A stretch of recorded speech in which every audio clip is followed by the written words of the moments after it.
저도 부럽고요. 저도 언젠가 갈 수 있으면 좋겠다 하고 소망하면서 제 남편이 애를 봐준다고 했는데 그닥 신뢰는 안 가지만 그래도 희망이 있다 막 이러면서 했어요. 이번 달은요 엘리야와 그리스도인의 우울에 대해서 계속 성경 인물만 하니까 조금 지루하고 계속 발달 이론 같이 같은 얘기만 하는 것 같아가지고 그 우울에 대해서 그리스도인의 우울에 대해서 하고 엘리야하고 같이 이렇게 엮어봤어요. 제가 얼마 전에 저희 친구 엄마를 만났는데 되게 밝으세요. 되게 밝으시고 집도 오픈해서 막 여러 친구들 막 거기 집에서 다 모이고 그러거든요. 근데 저한테 그러시더라고요.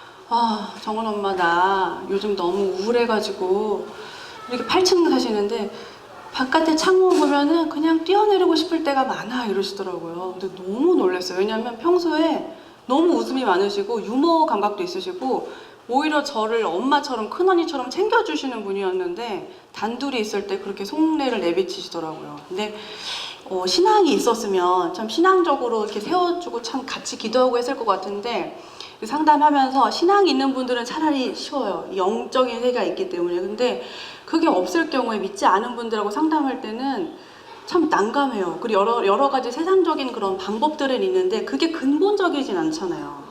그게 원초적인 그런 건 없잖아요. 아무리 설명해도 설명이 될 수 없는 그런 상황이잖아요. 그래서 참 마음이 힘들더라고요. 그래서 이번에는 그래서 그러면은 그리스도인이라고 해서 우울감이 없는 건 아니거든요. 그래서 저는 요번에 막 심화반화 막 공부 엄청 시키시더라고요, 목사님이.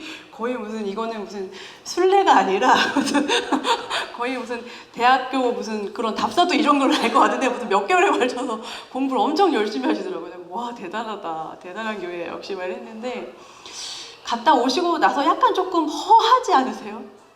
조금 뭔가 허하고 조금 큰일을 이렇게 치러내면 사람이 조금 허하고 울적하기도 하고 그러거든요. 목사님은 계속 허하다고 계속 그러셔서 그래서 제가 걱정하지 마시라고 이제 곧 또 12월에 가시니까 이제 금방 또 이제 허한 게 사라진다고 그랬는데 그렇기도 합니다. 그래서 이번에는 엘리야와 그리스도인의 우울을 준비했어요. 제가 준비한 말씀은 스스로 광야로 들어가 하루길쯤 행하고 한 로뎀 나무 아래 앉아서 죽기를 구하여 엘리야가 죽기를 구했대요. 죽기를 구하여 가로되 여호와여 넉넉하오니 지금 내 생명을 취하옵소서. 저희도 가끔 이러지 않나요? 너무 막 낙망되면 오늘 이대로 자면서 죽었으면 좋겠다 이러고 다음날 이렇게 눈 뜨고 막 그런 고백하듯이 엘리야도 아마 로뎀 나무 아래서 그랬던 것 같아요. 엘리야 할아버지도 그러면서 이제 고백해요.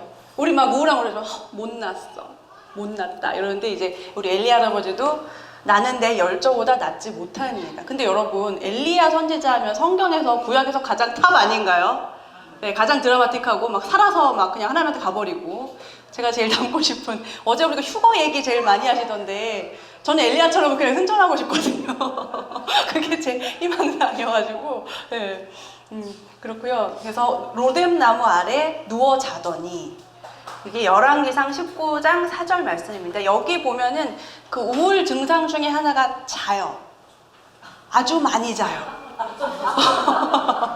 보통 사람이 한 6시간, 7시간, 8시간 자면 허리가 아파. 허리가 아파서 좀 이제 찌뿌둥하니까 이제 배도 고파. 근데 우울 증상이 심해지면요 허리가 아프잖아요. 그럼 이제 옆으로 누워요. 이러고 한 2시간 자고 그래도 허리가 아프잖아요. 그럼 이제 엎드려. 그 다음에 이렇게 뱅글뱅글 돌면서 이렇게 자는 거죠. 배고프지도 않아. 그래서 저도 17살 때 청소년기 때 우울증이 있었거든요. 그때에서 순천향대학병원에 할머니가 보다 못해가지고 끌고 가셔가지고 상담 받았어요. 근데 그때 제 증상이 이제 우울, 잠만 자는 거예요. 제가 피부가 엄청 좋은 날이 있었어요. 근데 교회 분들이 야 뭐야 너 피부 진짜 좋다고 너 뭐 했냐 그랬더니 18시간 잤어 그랬거든요. 그랬더니 피부가 엄청 뽀얗게 돌아오더라고요. 그래서 우울 증상 중에 하나가 이렇게 누워 오래오래 자는 거. 이제 엘리 할아버지를 보자면 이 뜻이 여호와는 나의 하나님이라는 그 이름의 뜻. 이름도 됐다 멋있죠. 근데 가장 구약에서 진짜 악했던 왕 아합 시대의 어떤 선지자였고요. 죽지 않고 승천했어요. 그래서 유대인들 사이에서는 가장 신화적이고 어떤 전설적인 인물 하면 이제 엘리야 선지자. 그래서 예수님이 나타나셨을 때 유대인들이 오, 엘리야가 다시 하늘로 그냥 갔으니까 내려왔나 보다 이렇게 생각했던 인물이고요. 예수님이 변화산에서 이렇게 영화롭게 이렇게 되셨을 때 이제 모세와 함께 나타난 인물이 이제 우리 엘리야 할아버지. 등태장이 됐다 제일 멋있어요. 뭔가 되게 드라마틱해요. 가장 선지자다운 것 같아요. 보면은 나의 섬기는 이스라엘 하나님 여호와의 사심을 가리켜 맹세하오니 내 말이 없으면 수년 동안 우로가 있지 아니하리라 하면서 갑자기 오늘 갑자기 나타나. 우로 오면 뭐죠? 이제 비 오고 이슬 내리고 없을 거라고 하다가 퇴장도 또 됐다 멋있죠. 모든 사명을 다 했어. 우리 어저께 제가 막 환상 봤다고 사명을 이렇게 들이대고 천사들이 왔다는데 이걸 다 했어. 다 하고 제자 엘리사가 이렇게 지켜보는 가운데, 제자가 또 지켜보는 가운데 불말과 불병거를 타고 이제 승천. 오, 진짜 드라마틱하죠. 영화로 해도 돼요. 이거 영화로 해도 돼요. 제일 등태장이 멋진 사람이었습니다. 저기 보면은 길르앗이 있거든요. 여기가 사마리아고 그 길르앗 지방 딥셈 마을 출신이에요. 이 길르앗은 요단강 요 건너서 이렇게 넓은 지역 있잖아요. 여기를 이제 다 총체해서 총칭하고 아합이 수도로 정했던 사마리아하고는 조금 먼 거리였어요. 그래서 아합 왕한테 이제 가뭄 예언을 한 다음에 이 그릿 계곡이라고 추측되는 그 사진이거든요. 여기에 거처합니다. 까마귀가 가져다주는 떡과 고기, 그걸 시냇물을 마시면서 은둔 생활을 해요. 그래서 저희가 뭐 이제 막 돈이 없고 그러면 누구를 비유하죠? 괜찮아. 하나님이 나에게도 이제 까마귀가 뭐 물어주는 것처럼 막 물어주시니까 먹고 살 수 있어. 막 이러면서 격려를 막 하잖아요. 크리스천들끼리. 근데 시돈의 사르밧으로 또 피신을 하게 돼요. 근데 되게 이게 역설적인 것이 이세벨 아버지가 시돈 왕이었거든요. 그러니까 등잔 밑이 어두운 거예요. 그쪽으로 또 피신을 하게 됩니다. 그러다가 이제 사르밧 과부집 다락방에서 3년 반 동안 머물어요. 다시 나타날 때까지. 그래서 이때 뭘 했을까 상상을 해보면은 아마도 이스라엘의 어떤 영적 회복을 놓고 기도를 하면서 하나님의 어떤 다음의 지시, 그런 예언적인 말씀이 있을 때까지 아마 기다렸을 것이다. 근데 저는 또 재밌는 게 여기 이렇게 계신 분이 과부셨단 말이에요. 그 엘리 할아버지도 솔로셨단 말이에요. 근데 그 어떤 그 성적 관계가 없었어. 오. 그래서 제가 보면서 오, 엘리 할아버지 괜찮네 이러면서 괜찮네 하면서 제가 했던 이 말씀을 읽었던 기억이 나고요. 가서 이제 다시 말씀하시죠. 아합에게 가서 보이라. 내가 비를 지면에 내리리라. 하나님 여기까지 말씀하셨는데 우리 보통 사람들에게 열심히 특심인 사람이 있어요. 제가 저희 남편이 그런 사람 중에 하나인데 제가 이제 5월 어린이날에 선물이 플라스틱 장난감 주기가 너무 싫은 거예요 이제. 그래서 그럼 장수풍뎅이를 한 쌍을 주면 되겠다. 그래서 남편한테 우리 아이들을 위해서 장수풍뎅이를 한 쌍씩 좀 구해달라 했더니 6쌍이 오더라고요. 그래서 제가 아니 한 쌍만 사달라는데 왜 6쌍이냐 그랬더니 애들이 3남매니까 상처받으니까 한 쌍씩을 줘야 된대요. 그랬어요. 그래서 그게 끝인 줄 알았거든요. 근데 그 이후로 자꾸 집에 이제 뭐가 오더라고요. 그러더니 희원이가 이제 헤라클레스 장수풍뎅이라는 게 있는데 그 사이즈가 제 손바닥만 하거든요. 그거 지금 2마리 애벌레가 저희 집에 와 있고요. 지금 또 어저께 뭘 이렇게 설치를 하더라고요. 수족관 이미 하고 있는 거 아시죠? 저희 집에 그 해수어가 한 40마리 되고 산어가 한 80여 종, 그리고 개도 키우고, 그리고 지금 뭐 개미집도 사다 놓고 달걀 부화기도 사다 놓고 있는데 그러니까 저는 분명히 장수풍뎅이 한 쌍 부탁했잖아요. 근데 어제 봤더니 뭐 렉을 설치하고 있더라고요. 수족관 방에다. 그래서 여보 뭐야 그랬더니 이제 장수풍뎅이가 그 3쌍이 이제 알을 낳는데요. 100마리씩 낳는데요. 저는 그거에 대해서 생각을 깊이 못하고 그냥 어디 참나무에 사니까 참나무 아래 좀 묻어주거나 풀어주면 지들이라 살겠지 했는데 그게 아닌 거예요. 남편은 무슨 과학 무슨 그건 줄 알았어요. 이 렉에다가요 빈 플라스틱 통이 한 지금 100개 있거든요. 그 알들을 다 거기에 놓고 키울 거래요. 혹시 우리 아이들을 위해서 장수풍뎅이를 키우고 싶다 하시는 분 제가 언제든지 분양해드리고요. 다 크셔도 새로운 취미를 갖고 싶다는 분들 저한테 오세요. 열심히 특심인 사람, 저희 남편은 회사 가서도 상사가 이 보고서 안 돼 하면은 다른 것도 있습니다 하고 A-를 준비해가요. 이것도 아니야 그러면 그럼 이런 것도 있습니다. B+를 준비해가요. 이것도 있습니다. 이런 식으로 승진해서 본부장 된 거거든요. 그러니까 열심히 특심인 거예요. 그래서 연애할 때 부담스러웠어요. 저는 혼자 있는 시간을 굉장히 중요시 여기는데 제가 이제 혼자 있잖아요. 근데 집에서 혼자 임신한 채로 입덧하면서 있는 마누라가 너무 걱정이 됐나 봐요. 회사에서 좀 있고 전 혼자만의 시간이 많이 필요한 사람인데 매 점심시간마다 띵동하고 집에 들어오는 거예요. 자, 주부님들, 남편이 그러면 저희가 조금 피곤하죠. 저희도 좀 혼자만의 시간이 필요하거든요. 너무 힘든 거예요. 근데 말은 못 하겠는 거예요. 상처받을까 봐. 그 사람은 날 위해서 막 이렇게 먼 거리를 왔다 갔다 해주는데 열심히 특심인 거예요. 이 엘리야가 약간 열심히 특심인 거예요. 이 말만 하라 그랬는데 결투를 네 신이든가 내 신이든가 결투를 또 해요. 되게 흥미진진하잖아요. 저 어릴 때 이 장면 너무 좋았어요. 막 내 신이 우리 하나님이 제일 센 걸 이렇게 보여주는 거잖아요. 갈멜살 전투에서 승리를 합니다. 근데 바알 선지자가 그 사람들을 이제 기손 신으로 끌어다가 죽여요. 그래서 어떻게 됐냐면 칼로 죽여요. 칼로. 핏물과 시체 대사륙의 현장. 그래서 저는 이게 엘리야 할아버지를 생각하면 뭔가 조금 다혈질에 막 열심히 특심이고 되게 에너지가 되게 많은 그런 이미지가 되게 생각이 나거든요. 그러니까 우울, 그리스도인 우울하고 이 다혈질인 할아버지의 에너지를 한번 생각해 보세요. 그리고 7번씩 얼굴을 막 무릎에 넣고 기도했대요. 한 번 넣는 것도 되게 힘들고 저도 기도 많이 해봤는데 다들 기도해 보셨잖아요. 얼굴을 무릎에 7번씩 넣으면서 기도해 본 적 있으세요? 없을걸? 없을걸요? 없는데 그리고 제가 성경 읽으면서 제일 재밌었던 장면은 마차 타고 가는 아하방의 앞에서 이스라엘 지역이 되게 멀어요. 근데 거기를 마라톤을 하며 달려갈 정도 에너지인 거야. 쫓아간 거예요. 상상해보세요. 그 장면을. 그 아하방이 막 마차 타고 가는데 막 엘리야가 그러니까는 엄청 빵빵 터지는 거죠. 상상력을 약간 갖고 성경을 읽어야 돼요. 그런데 그랬던 막 이렇게 막 피치가 굉장히 하이할 것 같은 그 엘리야 할아버지가 이세벨이가 왕후가 위협을 하잖아요. 그 앞에서 이제 좌절하고 두려움을 가지게 됩니다. 희한하죠. 그 되게 에너지 많고 씩씩한 분이 밑바닥으로 추락한 모습을 보여주세요. 북쪽 이스라엘에서 활동했거든요. 근데 남쪽 유다의 브엘세바 지방까지 국경, 여기 지금 사진이 희만한데 피신했어요. 그러고서 이제 이 로뎀 나무 아래서 내가 못났다. 열정보다 내가 됐다 못났고 주님 나를 데려가라. 못났으니 데려가라. 그래서 우울해 하시다가 이제 잠드신 거죠. 네, 잠들어 버리신 거예요. 죽기를 구했어요. 우울. 내가 요즘 조금 우울하다. 울적하다 하시는 분 계신가요? 저는 우울한 건 많이 사라지고 항상 저는 불안한 사람이어가지고 죽을까봐 불안한 사람이어가지고 불안한데 이제 우울증 진단의 기준이 있어요. 어떤 의미나 삶의 의미가 있잖아요.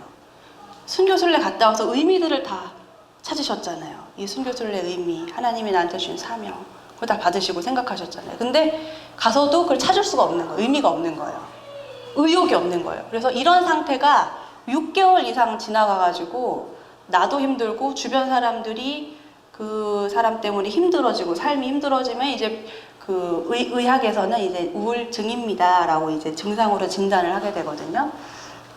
근데 중요한 거는요, 이 우울한 시간을 어떻게 잘 보낼 수 있을까가 중요해요. 우울한 감정이 들었을 때. 그러니까 사실 우울증은 내가 나를 어떻게 돌보느냐에 대한 방법에 따른 것입니다. 어떻게 나를 돌보느냐.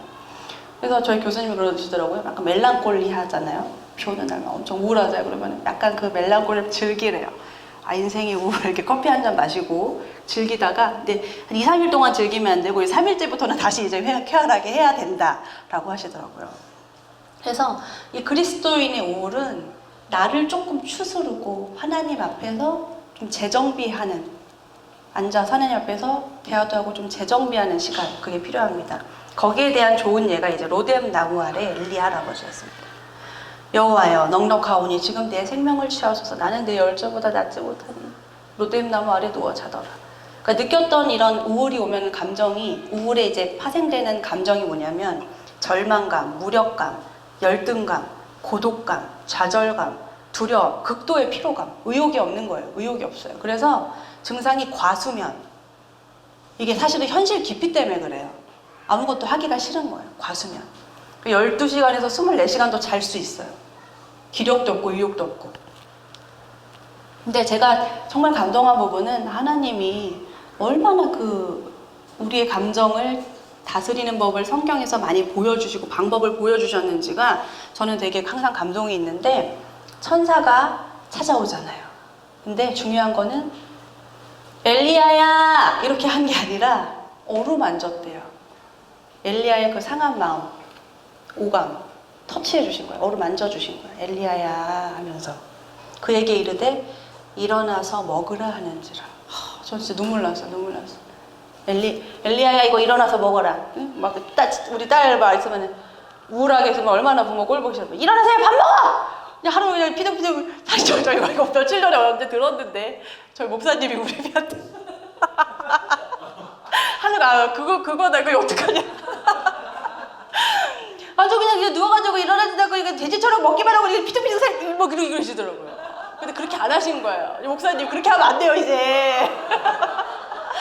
우리 엄마가 맛있는 거 해놨으니까 일어나서 먹어봐. 너무 많이 힘들지. 이래가지고 그렇게 너무 세게 싫으면 하지 말고 그냥 대학원도 그만둬버리고 그냥 직장생활 해가지고 입양을 하라. 이러면 안 된대요. 이제 천사가 어루만지면서 엘리야야 일어나서 먹어라 하는 거예요. 육체적 터치, 오감 챙겨준 거예요. 사실 그래서 우울한 사람이 옆에 있잖아요. 그럼 제일 좋은 거는 아유 집사님 그 별거 아니야. 나가 내가 밥 사줄게. 끌고 나가는 게 사실 제일 좋아요. 햇볕을 보게 해줘야 돼 빨리. 근데 우울한 사람은 힘이 없어요. 아무 의욕이 없기 때문에 질질 끌고서라도 이렇게 나가야 돼요. 사실은 우울증. 그래서 공동체가 사실 필요해요. 우울증은 공동체가 필요해요. 본즉 머리맡에 숯불에 구운 떡과 한 병에 물이 있더라. 근데 중요한 거는 이걸 먹고 마시고 다시 누웠대요. 아직 기력이 없었어요. 이거 하나님이 주시면은 주님이 그래 날 잊지 않으시고 천사도 보내 천사 이렇게 만지고 내가 일어나야지. 근데 진짜 낙심했나 봐요. 먹고 모르겠다 그러고 자버린 거지. 저랑 좀 비슷한데 이렇게 다시 잔 거예요. 그러니까 얼마나 그 우울함이 이렇게 딥했을까라는 상상이 또 가죠. 천사가 또 찾아왔어. 하나님 포기하지 않으신 하나님입니다. 우리가 일어날 때까지 절대 포기하지 않으십니다. 여호와의 천사가 또 다시 와서 또 어루만져. 엘리야야 달래고 그죠? 엘리야야 하면서 일어나 먹어라. 네가 갈 길을 다 가지 못할까 하노라는지라. 너가 못할까 봐 야 염려된다. 이것 좀 먹어봐라. 일어나서 이것 좀 먹어봐라. 이렇게 달래죠. 내버려 두지 않으시고 엘리야를 이렇게 챙기십니다. 하나님께서 천사를 보내가지고. 그래서 이에 일어나 먹고 마시고 그 음식물의 힘에 의지하여 40주야를 이제 갑니다. 가서 하나님의 산 호렙에 이릅니다. 여러분 삶에 사명이 있으세요. 네? 저도 사명이 있고 다 사명이 있어요. 하나님이 주신 달란트, 재능이 다 있으세요. 선지자 엘리야의 인생 목적은 호렙산에 가서 하나님 말씀을 듣는 거예요. 들어야 되는 거예요. 혹시 우울해서 이렇게 낭망하신 분들 옆에서 좀 챙겨주시고 이렇게 세워주세요. 그분의 사명을 들을 수 있도록 도와줘야 돼요. 소명을 찾으시고. 근데 여성이 남성보다 우울증 걸릴 확률이 되게 많아요. 여자들은 거의 이제 몸이 호르몬이거든요. 제가 아이들을 잘 안 혼내요. 잘 안 혼내고 안 혼내려고 노력하고 하지마 이럴 때까지 있지만 하지마! 이렇게 하는 거는 제가 안 하는데 제가 그럴 때 한 달에 한 번 있어요. 그때는 거의 막 욕이 나오는 수준이에요. 거의 애한테 막 퍼부어요. 그러다가 제가 이러고 있다가 근데 미쳤나? 근데 왜 이러지? 그거 보면은 생리전 이틀이에요. 네, 생리전 이틀이에요. 그거를 이제 PMS라고 해서 생리전 증후군이라고 하는데 저는 생리 전에 이 감정 요동이 되게 심해요. 그러다가 막상 월경 들어가고 끝나면은 다시 또 이제 자비로운 엄마가 돼요. 그래서 저희 애들이 물어봅니다. 화내잖아요? 희원이가 그래. 엄마 생리해? 엄마 생리해? 이러면서 정원이도 엄마 생리하는 거야? 제가 그래서 엄마 왜 도대체 왜 화를 내고 나서 미안해 얘들아. 엄마가 지금 생리해갖고 이게 몸이 좀 호르몬이 이상해서 그래. 그럼 애들이 이제 엄마가 이상하면 생리하냐고 물어보는 거예요. 그래서 이 우울한 감정이 남성보다 2배 이상 많게 되는데요. 이 세로토닌, 행복하면 이제 뇌하수체에서 세로토닌이 막 나오거든요. 근데 여자보다 남자가 2배 이상 나와요. 더 나와요, 신체적으로. 근데 그 이유 중에 하나가 우리가 또 다이어트 한다고 덜 먹어요. 잘 먹어야 기분이 좋거든요. 생각해보면 잘 안 먹으면 짜증나요. 그리고 우울하고 내가 왜 살지? 이런 것도 못 먹고, 그지? 떡볶이 이런 거 얼마나 맛있어요, 그죠? 다이어트 해봐서 알잖아, 그지? 맨날 하니까. 잘 알죠, 잘 알죠. 우림이랑 저는 이제 다이어트 할 때 기분이 몹시 안 좋아요. 짜증도 많고. 이제 잘 먹으면 행복해, 행복해. 그리고 또 이 육아. 여러분이 제가 그랬잖아요. 젖이 엄마의 뭐라고요? 아무도 잘 모르시더라고요. 피예요. 그거 모르시잖아요. 피가 돌잖아요. 근데 이게 가슴 쪽으로 피가 들어가면은요, 그게 하얀색 그 젖이 돼요. 그러니까 젖과 꿀이 나오는 가난한 땅이라니까요, 제 몸이. 네. 근데 이거를 새 아이를 3남매 어머니 빨리 손들어보세요. 좀 교회 많으시거든요. 피를 먹인 겁니다, 저희가. 목사님, 권사님, 피를. 저거 피를 먹인 거예요, 자식한테. 피 같은. 그니까는 막 골다공증 막 허리 막 아프고, 응? 피부도 막 자꾸 막 김이 생기고, 좋은 거 애들이 다 가져가니까. 지원이 또 아직도 먹는단 말이에요. 제가 점점 쪼그라들고 있어요. 10대 때는요, 여성 호르몬 에스트로겐 농도가 거의 몸에서 이렇게 활개를 쳐요, 이렇게. 이게 좀 안정이 돼야 되는데 갱년기 때도 그러거든요. 그래서 막 덥다 막 이러고 엄마가 막 집 나가시고. 제일 최악은 갱년기 엄마랑 사춘기 자녀하고 만나면은 이제 그 집안은 이제 뭐 거의 뭐 풍비박산날 그 지경이에요. 저희 한번 만난 적이 있거든요. 과간이었어요. 제가 친정 올 때마다 두려워가지고 제가 이제 우림이 말리고 이제 목사님 말리고 그 안에서 저희 아빠는 제가 오기만을 이제 기다리시고 그런 상황. 근데 이제 여기도 이제 25살 먹었단 말이에요. 사춘기 지났죠. 이제 목사님도 이제 갱년기 빠이빠이 돼서 얼마나 집안이 평화로운지 몰라요. 조심하세요. 여기 갱년기 이셔지고. 그래서 이제 이 농도가 되게 왔다 갔다 해요. 10대 때. 그리고 생리 일주일 전 제가 그랬죠. 피치가 올라간다고. 그리고 출산 후에 산후 우울증. 그래서 엄마가 아기 낳으면 주변에서 많이 챙겨줘야 돼요. 네, 많이 챙겨줘야 되고, 폐경 전후, 갱년기, 완경. 요즘에는 폐경이라고 안 하고 몸이 성숙해지니까 완숙해져 완경이라는 표현을 쓰거든요. 그리고 환경도 있어요. 제가 어디 동남아시아 갔더니 막 유럽인들이 막 3개월씩 와 있는 거예요. 그래서 야, 쟤네는 돈이 많으니까 막 저렇게 쳐놀고 좋겠다 막 이랬는데 그게 아니더라고요. 파리에 한번 갔었는데 해가 없더라고요. 야, 아무리 거기에 뭐 좋은 문화가 있어도 저는 그런 데서 못 살겠더라고요. 그래서 뭐 오스카 와일드 같은 그런 아일랜드 작가들이 자살하고 그러자는 이유가 일조량을 많이 못 받아서 그랬나 보다 막 제가 추측도 하고. 일조량이 부족하면요, 이 멜라토닌은 태양에서 받아서 저희 생체 에너지가 이렇게 왔다 갔다 하거든요. 그래서 그 수면이 잘 불규칙하신 분들은 일부러 영양제 멜라토닌 처방해가지고 드시고 한단 말이에요. 근데 이제 그게 안 되는 거죠. 환경적인. 그래서 뭐 비타민 D도 중요한 것처럼 좀 우울증을 완화시키려면은 낮에 좀 걸으셔야 돼요. 햇빛을 30분 이상 충분히 받으셔야 돼요. 그러니까 우울은요, 딱 그때 우울한 감정이 오면은 낭망하지 마시고, 하나님이 나한테 시간을 주시는구나. 내 상태가 어떤지 한번 돌아보라고. 이제 이웃사랑도 중요하지만 나와 하나님과 그 사랑도 중요하구나 하고 그 시간을 한번 돌아보시면 좋겠고요. 우울증을 통해서 쉬어가게 하시는 거예요. 여러분 몸을 좀 돌보라고. 너 힘들었어. 이제 너 좀 돌봐라. 응? 그렇게 헌신하고 힘들지. 이제 너 자신 좀 챙겨 하고 하나님이 주시는 기회, 시간이라고 생각하시면은 그 시간들이 훨씬 더 보람 있으실 거예요. 교제하는 시간. 로마서에는 이렇게 마음을 새롭게 해야 해요. 어떤 생각을 하느냐가 뇌에 영향을 미치거든요. 그래서 긍정적인 생각하시고, 막 웃음 치료 있잖아요. 억지로 막 웃고. 저도 기분 안 좋을 때는 거울 앞에 가서 괜히 웃으면은 이게 뭔가 기분이 뭔가 좀 새로워지는 것 같아요. 그래서 그런 방법도 있고. 그리고 부정적인 생각을 버리고 좋은 생각을 하라. 빌립보서 4장 보면 계속 기쁨에 대해서 강조하고 있거든요. 그리고 우울증 딱 걸려서 거기 이제 병원에 가잖아요. 그럼 뭐 하라고 이제 상담사하고 저랑 뭐 약속하냐면은 생활 습관이 중요해서 일지를 쓰게 해요. 숙제인 거예요, 숙제. 하루 3끼 밥 먹으세요. 월화수목금토 동그라미. 하루에 1시간 산책하세요. 동그라미. 10시에 자세요. 동그라미. 상담사랑 일주일 동안 그거 연습하는 거예요. 예? 그래서 부정적인 생각이 들면은 그걸 또 써오게 하고 하루에 감사한 거 5가지 쓰게 하고 그것도 굉장히 감사가 능력이 있거든요. 감사는 능력이에요. 저 판교 살잖아요. 돈 있는 엄마들 진짜 많아요. 저만 제일 가난해요. 저 임대 아파트 살고 제일 가난한데 근데 저는 그렇게 돈이 많은 사람들은 맨날 행복할 것 같았거든요. 근데 똑같아요. 남편 욕하고 시어머니 욕하고 그리고 자식 걱정하고 그렇게 돈이 많은데도 또 돈 걱정하고 또 학원 걱정하고 대학 똑같더라고. 오히려 나보다 감사의 능력이 더 없으시더라고요. 그래서 제가 그랬어요. 여보, 나 너무 놀랬어. 내가 맨날 차오더 타고 다니는 게 볼보고 벤츠인데 그 입에서 나오는 거는 다 불평이야.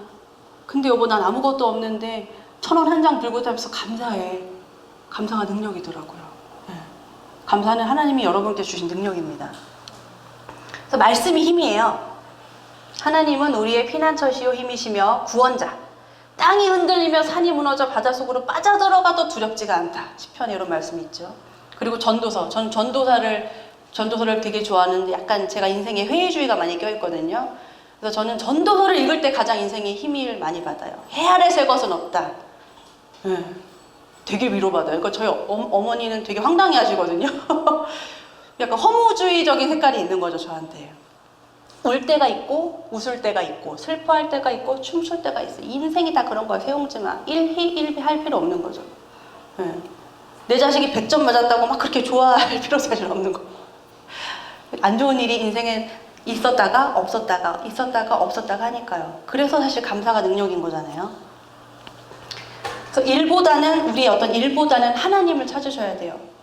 그리고 막 사역에 집중하시기보다는 하나님하고 관계를 먼저 세우세요.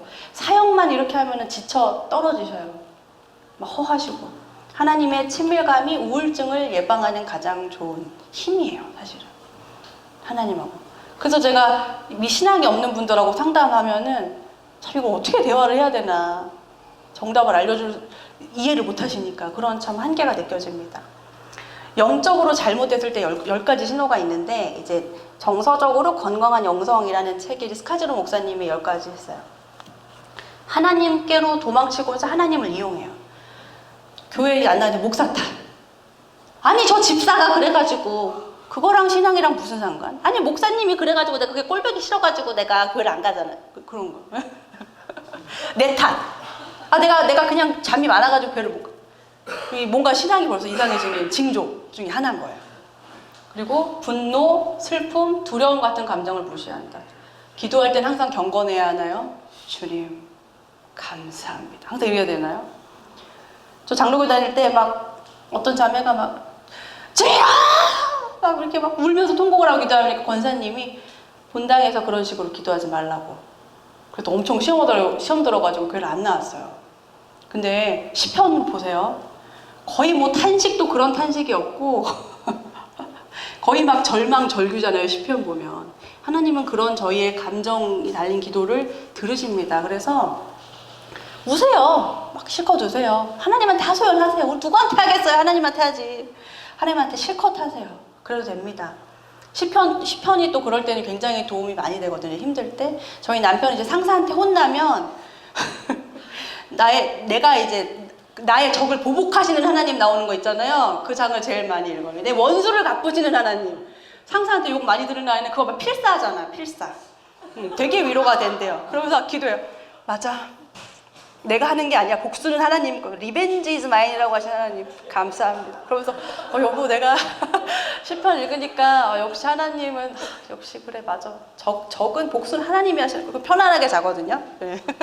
그래서 분노, 슬픔, 두려운 이런 감정을 이건 하나님이 주시는 게 아니야 하고 멀리하지 마시고 끌어안으세요. 그래서 그 감정을 하나님께 드리세요. 네. 어느 정도까지 하냐면 저희는 뭐 남편이 이렇게 뭐 힘들잖아요. 그러면 이제 저는 이제 세숫대야 같은 거를 이제 남편한테 줘요. 휴지를 뜨더라 그래요. 분노 담아! 그럼 세숫대에 내 분노 담아요. 내 슬픔 담아! 슬픔 담아! 그럼 저희 집에 이렇게 뭐라 그러지? 그 십자가가 올려져 있고 성경책 있는 건 재단이 하나 있어요. 드려 이제 그거를 하나님한테. 그러면 저희는 주님 드립니다. 거기다 올려놔요. 그러면 뭔가 완전 드린 것 같잖아요. 그럼 마음 편해서 또 잘 자는 거예요. 다음날 또 마음 힘들잖아요. 그럼 그 재단에 있는 그 세숫대에 담긴 나의 분노와 슬픔 휴지 조각을 보는 거죠. 그럼 또 안심하고, 예, 저희 이렇게 살고 있어요. 이렇게 남편을 이렇게 달래요, 제가. 그 세 번째는 내 자신의 정당한 욕구를 무시하는 거예요.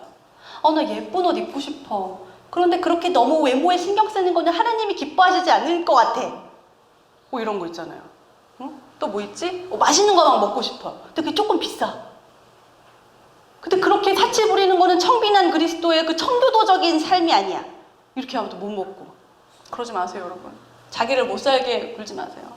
하나 정도 괜찮아요. 예쁜 옷 입어도 괜찮아요, 여러분. 하나님이 그런 욕구도 여러분께 주셨고요. 그리고 현재에 미치고 있는 과거의 영향력을 부정하는 거예요. 과거의 나, 아예 상종을 안 하네. 그래서 저는 이름 바꾸는 친구들 되게 많이 봤어요. 30대에. 갑자기 이름 바꿔서 나타나는 거예요. 그 이름이 아닌 거예요. 넌 누구냐? 그랬더니 이름 바꿨대요. 그리고 어느 날 갑자기 얼굴을 다 뜯어 고치고 이름까지 바꿔온 친구도 있어요. 그러면 왜 그랬을까요? 과거의 내가 너무 싫은 거예요. 근데 그렇게 한다고 지워져요, 과거가? 과거의 나와 끊임없이 대화하고 과거의 나와 끊임없이 성찰해야죠. 직면하는 것부터가 치유의 시작이거든요. 성화, 우리가 성화의 과정, 하나님, 예수님처럼 되는 과정은 과거를 인정하는 것부터 시작해요. 우아야, 그때 너 참 힘들었구나. 응. 은선아, 너 그때 참 힘들었구나. 지안이 그때 참 힘들었구나. 그래, 막 나를 이렇게 안아주는 거야. 잘 때 막 안아줘. 불쌍한 우리 우아, 막 이러면서. 끌어안아야 돼요. 끌어안으셔야 돼요.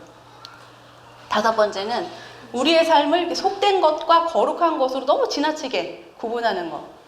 그 영지주의, 그 노세 쓴 거 뭐 있죠? 그 있죠? 그 파. 데이트하고 성은 거룩하지 못해. 언제 천국 같은 가정을 이루냐고, 언제 이렇게 해가지고 데이트도 좀 해보고. 네, 해야죠. 그 어떤 룰을 지키고 데이트하는 거 괜찮아요. 성도, 아름다운 성도 하나님이 우리한테 주신 거잖아요. 그렇죠? 그 돈의 노예가 될까 두려워서 아예 그냥 돈을 멀리해요. 돈을. 저는 돈을 몰라서 멀리하지만 하나님이 또 선교를 하시려면 돈이 필요하시다고요.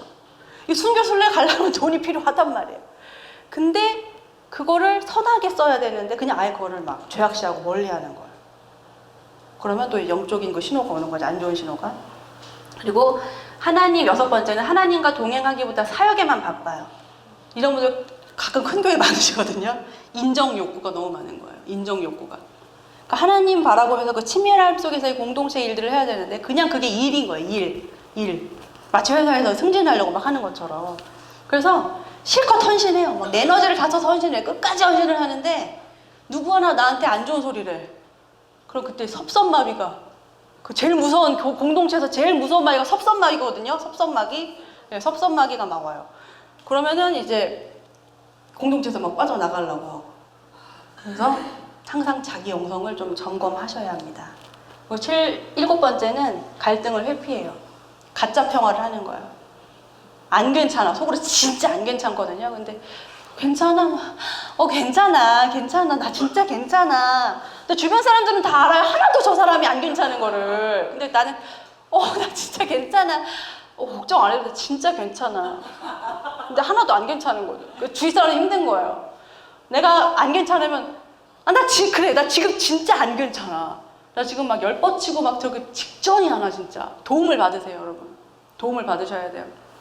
당당하게 문제 해결을 못 하게 되는 거예요.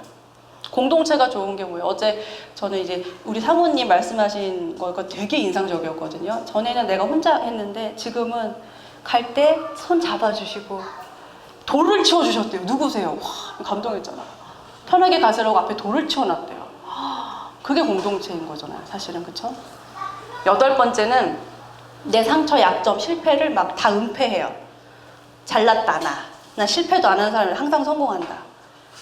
뭐 이렇게 막 나 완전 실패했어요 이럴 필요도 없지만 나 루저예요 여러분 막 이러면서 내 상처를 막 이렇게 드러낼 필요는 없지만 그래도 어느 정도 믿을 만한 사람한테 공개를 하면서 도움 받을 수 있거든요. 근데 이제 그거를 무조건적으로 숨기고 수치심을 안 받으려고 막 그렇게 근거한 거거든요. 수치심 때문에 된 거거든요. 그런 부분도 조금 점검을 해보시고. 그리고 내 한계를 인정하지 않는 거. 그거 내가 하지 않으면 안 돼. 강박. 저희 목사님이 1년 동안 안식하면서 그 전에 되게 걱정 많이 하시더라고요. 네? 내가 네가 없어서 우리 교회가 그죠 목사님? 내가 빠져서 우리 교회가 이렇게 잘 안 되고 어떡하지? 근데 목사님이 한 2달 쉬시더니 야 내가 없어도 교회 진짜 더 잘하시는 것 같아. 더 책임을 지시고 교회가 야 더 잘 되는 것 같아. 되게 안심하시더라고요. 그러니까 정말 자유한 영성이죠. 맡기는 영성, 하나님에게 맡기는 영성. 그러니까 내가 하지 않으면 안 된다는 그 강박은 그것도 인정 욕구에서 나옵니다. 그래서 내가 이걸 다 해야 된다는 부담감 내려놓으시고 사역이 힘들다 그러면 옆에 이제 자매 형제한테 부탁하세요. 나 이런 거 힘드니까 도와줘 하고. 안 그러면 이제 또 이제 섭섭마귀가 이제 틈타는 거예요. 섭섭마귀가 공동체를 이간질하고 이제 방해하는 섭섭마귀야. 그리고 10번째는 제일 중요한 거예요. 내 눈에 있는 들보는 보지 못하고 다른 제가 한번 저희 교회에서 그 언니 이상해 막 얘기하면 막 내 에너지를 다 빼앗아 가고 아 진짜 별로야. 그래서 그 집사 진짜 별로야. 이러니까 저희 남편이 이제 야 다 그런 상황이 되면 그럴 수 있는 거야. 왜 너는 네 눈에 들보는 보지 못하고 남의 그 들보를 막 그러냐 그렇게 하지 마 그러더라고. 제가 맞아 그럼 안 되지. 비판하고 정죄하는 거잖아요. 그래서 다른 사람들의 신앙을 막 판단해요. 내가 하나님도 아닌데 쟤는 저래가지고 하나님하고 안 되는 거야 막 이러면 그러니까 제 인생이 안 풀리는 거야 왜 이렇게 얘기하는 거야. 근데 그렇게 하면은 건강한 신앙에서 약간 이제 벗어나는. 영성은요 저희가 판단할 수 있는 게 아니에요. 하나님과 그 사람의 관계에서 알 수 있는 거지. 예? 그리고 영성은 일상생활이 또 실력이라는 거. 누구나 인간으로 태어나면 죄성이 있고 하나님의 자리가 우리 안에 있기 때문에 반드시 영혼의 어두운 밤이 한 번씩은 찾아오곤 합니다. 그때는 이제 고립되고 고독한 시간인데요. 제가 그랬잖아요. 이제 그런 시간이 오면은 할렐루야.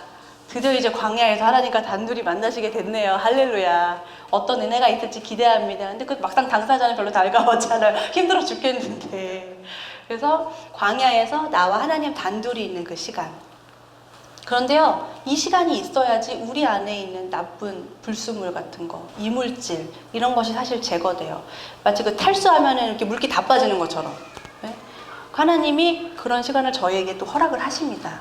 그래서 우울증이요, 죄의 결과일 수도 있고 아닐 수도 있어요. 욥이 그랬잖아요. 그 재앙으로 인해서 하나님을, 창조주 하나님을 피조물로서 경험했잖아요. 욥이 그랬잖아요. 은혜를 경험했잖아요. 그래서 우울증의 원인은요, 신체적인 원인은 아까 말씀드린 거 갱년기, 또 수술 후에, 그리고 약물의 어떤 부작용, 암이나 이 갑상선 호르몬 질환 있잖아요. 그럴 때도, 그리고 뇌졸중이 오고 중풍이 올 때도 우울증은 그 어떤 파장되는 그런 걸로 올 수 있거든요, 증상으로. 그리고 생물학적 원인으로 태어날 때부터 호르몬 이상이 있다거나 어떤 신경 전달 물질에 좀 이상이 있다거나, 심리적인 원인은 완벽주의, 뭐든지 다 잘해야 되는 그런 성격 있잖아요. 완벽주의. 그리고 누군가에게 지나치게 의존하는 성격, 그런 성격도. 그리고 또 낮은 자존감일 때도 우울증이 좀 이렇게 생길 수 있는 그런 것이 있습니다. 사회적 원인은요, 원치 않는 충격적인 일, 부정적인 사건, 뭐 재난 있잖아요. 재난이라든지 뭐 큰 사고라든지 어떤 성폭력이라든지 그런 것이 있을 때도 그럴 수 있습니다. 좋은 거는요, 삶의 균형이 참 중요한 것 같아요. 우울증에 있어서는. 그래서 말하잖아요. 기도 생활 하세요. 교회에 기도가 없으면 그 교회에는 영성이 없습니다. 그 말은 성도에게서도 기도 생활이 말씀만 보는 게 다가 아니고 찬양만 다가 아니고 기도하면서 하나님과 개인적으로 나아가는 시간이 없으면 우리 삶에 영성이 없어요. 기도 생활 하세요. 그래서 하는 거예요. 근데 말로 하면 힘드니까 이제 방언으로 하세요. 방언으로 하면 훨씬 효과가 좋잖아요. 성령님께서 우리에게 가르쳐 주시는 그 능력을 하는 거죠. 그러면서 또 이제 강조하는 것이 운동.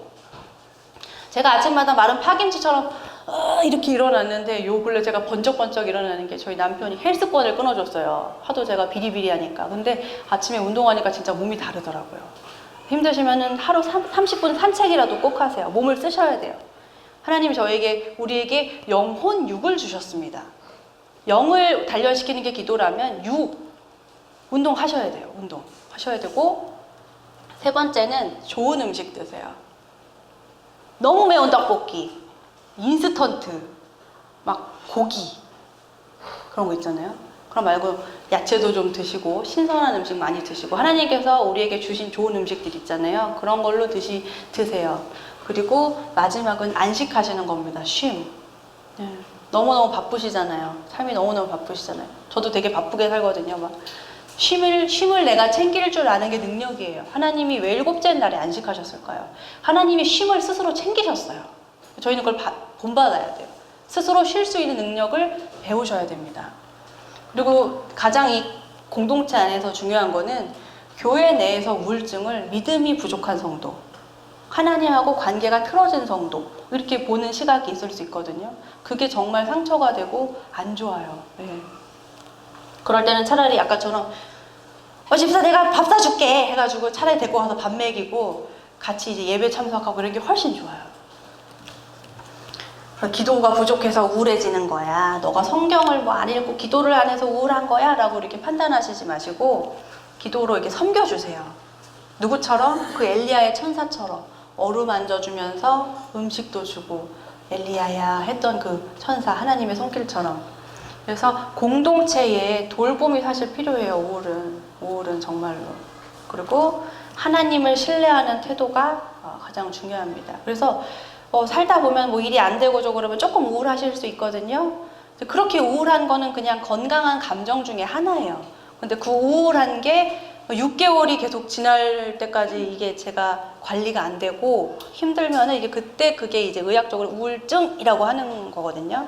근데 저희가 생활 속에 만나는 우울한 것은 사실 하나님이 우리 관계를 재정비하고 관리하고 돌보라 하는 그런 은혜로운 시간이 되길 원해서 우리한테 주신 감정인 것 같아요. 그래서 우울하다고 해서 너무 처지지 마시고 너무 막 울적해하지 마시고 그 시간에 캐치하시는 거예요. 지금 하나님이 나를 더 만나고 깊이 만나고 싶어 하시는구나 하고 나 자신을 좀 돌보고 관리할 수 있는 그 능력을 키우셨으면 좋겠습니다. 또 초콜릿도 좀 드시고 그때는 이제 막 비싼 8,000원짜리 케이크도 한번 먹어보시고 하시면서 했으면 좋겠습니다. 예, 오늘 그리스도의 울은 여기까지 하겠습니다. 네, 감사합니다. 감사합니다. 질문. 네, 질문. 질문이 아니고 지금 하나. 제가 지금 사회적 우울증이 있는 거야. 누가요? 제가요. 원치 않는 충격감으로 우울증이 생겼는데 제가 준승이하고 밥을 먹은 거였어요. 그런데 저 친구가 지금 밥값 내고 싶으면 먼저 가서 밥값 내면 되잖아요. 항상 제가 내겠습니다. 그럼 네가 빨리 내든가. 안 내고 전세를 카드 주세요. 기차를 가서 쓱 가지고 그거 가지고 내도록 했으면 좋겠다. 그 얘기예요. 막 방송을 때는 어린애 내가 어린애는 그게 혹시 자기가 자기 빨래서 내든가 주식이 있나? 없어요. 제가 그래서 그걸 원치 않는 충격, 사회적 우울을 그런 하는 얘기가 제가 박이라는 전생을 들었어요. 전생 월급을 자식이 월급으로 살는 게 아니에요. 돈이 있어요. 전생 와서 그러지 마라. 사주시면 감사히 먹는 걸로. 예. 사는 거야. 네, 목사님. 저는 아까 네네. 과정에서 하나 질문하게 네네네. 아까 자기를 위로하라고 하셨잖아요. 네. 만약에 제가 자존감이 낮아. 네. 그럼 내 체면을 계속 걸어요. 뭐라고요? 내 체면. 체면을. 낮은 거면 제가 자존감이 낮진 않지만 이제 안 낮아 보이시는데. 네? 안 낮아 보이시는데. 높지도 않아요. 네. 그러니까 한 20점 정도 이상 나오는 것 같은데 그때 다르더라고요. 근데 자기 체면을 계속 걸어서 계속 내가 위로를 하면 그 부분이 좋아지나요? 내가 그러니까 나 괜찮아 하면서 하는 거예요. 우울증 척도 검사하셨어요? 예? 척도 검사를 하셨어요. 20점이라고 말씀하셨던 게. 자존감 수치를 검사했어요. 이제 그리고 이제 내적 치유를 계속 하면서 그때 교회에서 했었어요. 그때 화요일마다 하는 과목이 있어서 같이 이제 성경적 내적 치유를 하면서 가끔가다 내적 치유를 했어요. 나중에 그 헬퍼로서 이제 계속 누구를 이제 케어하는 입장에서 있었었는데 이제 이제 자존감이 조금씩 높아지더라고 제가. 근데 이제 만약에 제가 좀 이제 안 되는 부분들이 있을 거 아니에요. 그렇죠. 안 되는 그걸 갖다 계속 너는 잘 될 거야, 너는 잘 될 거야, 너는 잘 될. 그렇게 했는데도 만약에 힘드시면 그때는 정말 전문가를 찾아오셔서 같이 이제 하는 게 훨씬 나으세요. 아니 만약에 근데 그게 높아지냐 이거죠. 네. 그럼요. 좋아질 수 있어요. 좋아질 수 있어요. 네, 좋아질 수 있어요. 근데 거기에서 만약에 한계가 느끼고 더 회의감이 드시잖아요. 그럴 때에는 공동체에서 그걸 다뤄줄 수 있는 분들이나 전문가를 그래서 찾아가는 게 사실 좋아요. 제가 이거 말씀드리는 거는 굉장히 일상적인 부분, 일상적인 부분을 말하는 거예요. 그러니까 이제 아주 안 되는 사람은 사실 남 도움이 필요하긴 한데. 그럼요. 우울증은 혼자서 하기는 사실 굉장히 힘들어요. 제가 굉장히 존경하는 정신의학 그분이 계시는데 우울증 내담자가 찾아왔어요. 근데 우울증 내담자는 옆에서 정말 보호자가 계속 챙겨주지 않으면 스스로 세상 나오기 굉장히 힘들거든요. 그래서 이분이 뭘 하셨냐면 한강 마라톤을 일주일에 한 번씩 그 내담자를 데리고 3년을 하셨어요. 3년을. 그 내담자가 고쳐졌어요. 그래서 거기에 대해서 고맙다는 거를 이렇게 수필로 써가지고 그 신문에 나오고 그때 그랬었거든요. 그런 것처럼 이렇게 누가 이끌어주는 사람이 있으면 훨씬 좋죠. 근데 만약에 우울증이 저 이거 관심이 되게 많아서 사실은 네. 공부를 하려는 마음이 있어서 제가 TA를 했거든요. 네네. 근데 TA는 이제 교류 분석이에요. 네, 저하고 안 맞는 것 같아갖고. 근데 그 우울증이 이제 계속 방치돼가지고 네. 우울감에서 헤어나오지 못해갖고 계속 쭉 빠져가는. 네, 그거 이제 만성 우울증이라 그래요. 근데 그걸 누가 그걸 깨닫고 누가 이제 예를 들어 이제 사모님인데 하나님께서 그랬대요. 너 맨날 우울하니? 그러니까 우울증이 걸려있어. 우울감에 한참 시달리고 있는데 하나님께서 그러셨대요. 너 맨날 우울하니? 그랬대요. 나는 아니요. 맨날 우울하진 않는데 그랬더니 너 맨날 왜 우울하니? 이래가지고 자기가 회개하고 우울하지 않는 날 나가서 그거는 이제 우울한 거보단 자기 연민이에요. 자기 연민도 죄성의 결과거든요. 제가 그랬어요. 자기 연민. 우울한 것과 자기 연민은 또 좀 다른 차원이거든요. 근데 만약에 그걸 놓치고 계속 자기가 스스로 우울감에 빠져 들어가거든요. 이제 제가 말하는 그 뜻은 내가 내 자신이 해결할 수 있을 때 해결해줘야 되는데. 그렇죠. 그 우울감에 눌리다 보니까 뭘 내가 할 수 있음에도 그 시간을 놓치고 계속 빠져 들어가는 거를 그럼 그때는 뭐. 그게 아마 자각이 되세요. 제가 여기서 말하는 거는 건강한 사람이 어느 정도 우울했을 때 이제 자기를 돌보는 방법이거든요. 근데 그게 어떤 내 한계치가 넘어간다고 느끼실 때는 그때는 전문가 찾아가셔야죠. 내 자신. 힘들면. 이제 하긴 좋은 상담가를 이제 찾아가셔야죠. 나를 정죄하지 않고 이끌어줄 수 있는 그런 상담가 만나시는 게 좋습니다. 그리고 만약에 신뢰할 수 있는 공동체에 속해 있으시면은요, 그게 만약에 교회라면은 신뢰할 수 있는 공동체가 있고 교회라면은 그 공동체와 지내면서 또 그게 좋아질 수 있어요. 만약에 우울감이 사실은 내가 우울해지려고 우울해지진 않을 거 아니에요. 그렇죠. 그러면 이제 그 자체가 그럼 어쩔 수 없는 거잖아요, 그죠? 내가 부모로서 부모 때문에 우울해질 수 있고, 그렇죠, 그렇죠. 내가 너무 나약해져가지고 그 누구 때문에 내가 우울감에 빠질 수 있는데 그러면은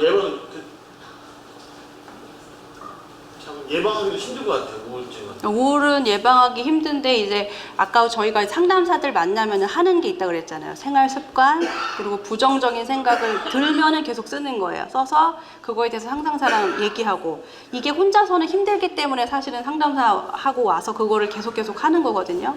그러니까 어떻게 보면은 우울증을 좋아지게 하는 거는 훈련이기도 해요. 트레이닝 같은 훈련이기도 해요. 그래서 CBT라고 해서 그 인지행동치료 같은 경우는 행동 자체를 아예 수정을 해버려요. 생각이 아니라 그 행동 자체. 그러니까 행동을 하는 거를 통해서 건강하게 만드는 거죠. 개인적으로 좀 이렇게 만나서 좀 네. 이제 저 같은 경우는 대인하고 관계 훈련이 좀 안 됐거든요. 자폐증 정세. 그때만 해도 자폐증이라는 그런 게 없었어요, 병명이. 그래서 대인 기피증은 이제 그 우울증이 오는 게 사람 만나기를 극도로 두려워했어요. 이게 다른 것이 아니라 제 감정을 제보니까 거절을 할까. 상대방이 내가 거절하면 내가 죽을 것 같아가지고 못하는 건데 그게 그 치유를 안 하고 그냥 제가 그게 습관처럼 굳어버리니까 아무한테도 제가 원하는 걸 말을 못해요.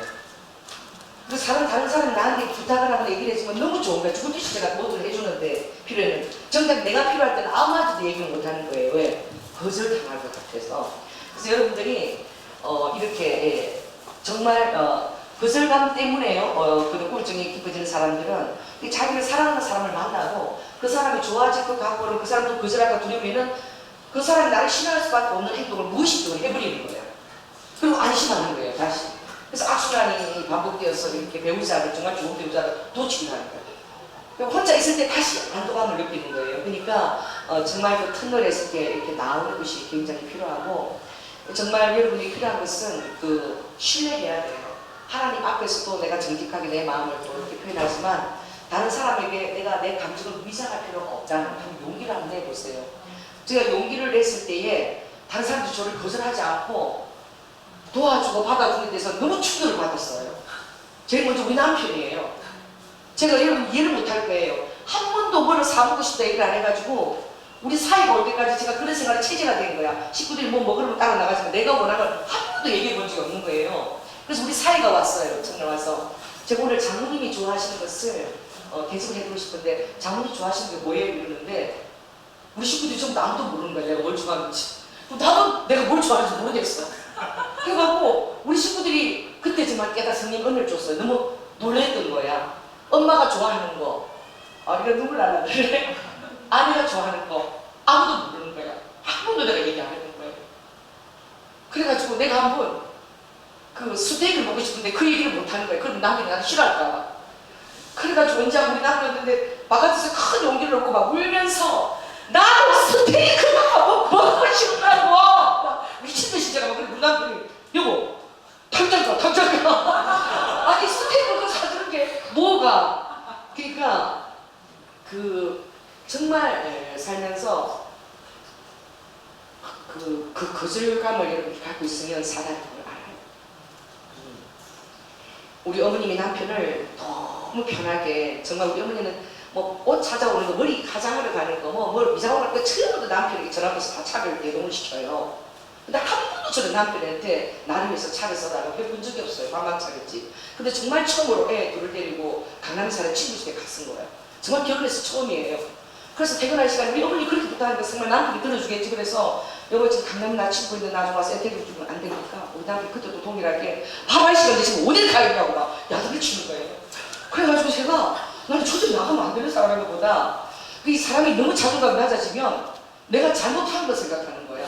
나 절대 나가면 안 되는데 나는 나갔구나. 나는 밥하는 사람인데 그런 식으로 이제 점점 이렇게 자기가 갇히는 거예요. 그래도 여러분들이 용기를 내서 이렇게 자기 안에 그거를 얘기해봐야 돼요.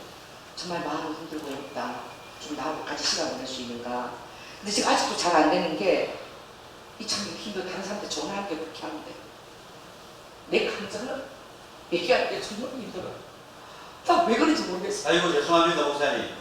정말 여러분 그래서 제가 이거 너무 와닿아서 여러분들이 자연 속으로 들어가서 제일 힘든 게 자연에 가서 지혜를 받고 그리고 공동체에 속하세요.